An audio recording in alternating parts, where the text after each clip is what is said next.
தெலுங்கானாவில் நீதிமன்றம் ஒரு முக்கியமான உத்தரவு ஒன்றை பிறப்பிச்சிருக்கு. அப்படி என்ன அது முக்கியமான உத்தரவு அப்படின்னா, கடந்த சில மாதத்துக்கு முன்னாடி புஷ்பா 2 அப்படிங்கிற ஒரு திரைப்படம் வெளியாச்சு. இந்த திரைப்படம் வெளியாகி ஒட்டுமொத்த இந்தியாவிலேயே நிறைய வசூலையும் அது செஞ்சுது அந்த திரைப்படம்.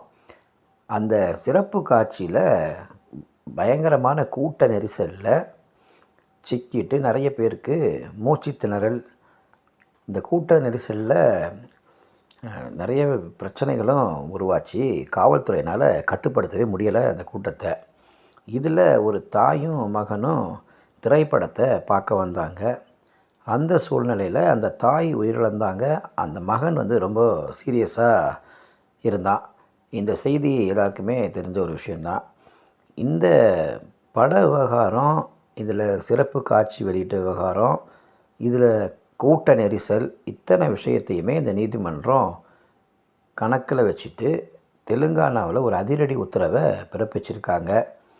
என்னென்னா, சிறார்கள் சினிமாவுக்கு காலையில் 11 மணி வரைக்கும் வரக்கூடாது. அதே போல் இரவு 11 மணிக்கு மேலே சினிமா தேட்டருக்கு வரக்கூடாது அப்படின்ற ஒரு உத்தரவை பிறப்பிச்சிருக்காங்க.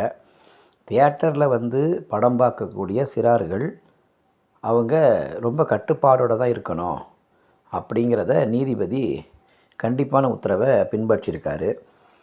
இந்த உத்தரவை எல்லா தியேட்டர்லையும் அமல்படுத்தணும் அப்படிங்கிறதையும் அவர் அறிவுறுத்தியிருக்காரு திரைப்பட உரிமையாளர்களுக்கு.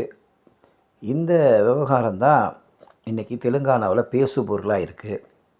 சிறார்களை இரவு காட்சிக்கும் சிறப்பு காட்சிகளுக்கும் அழைச்சிட்டு போகக்கூடாது அப்படிங்கிறதையும் பதிவு பண்ணியிருக்காரு.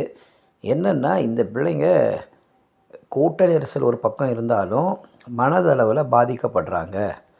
இரவு நேரம் சினிமாவுக்கு போயிட்டு அவங்க படுக்கைக்கு போனால் அவங்களுக்கு ஒரு எதிர்மறையான சிந்தனை இருக்கும். அவங்க மன உளைச்சலுக்கு ஆளாகிறாங்க அப்படிங்கிறத பதிவு பண்ணியிருக்காரு. அதே போல் சிறப்பு காட்சிகளுக்கு சிறார்களுக்கு அனுமதியே தரக்கூடாது அப்படிங்கிற ஒரு அதிரடி உத்தரவையும் தெலுங்கானா உயர்நீதிமன்ற நீதிபதி பிறப்பிச்சிருக்காரு.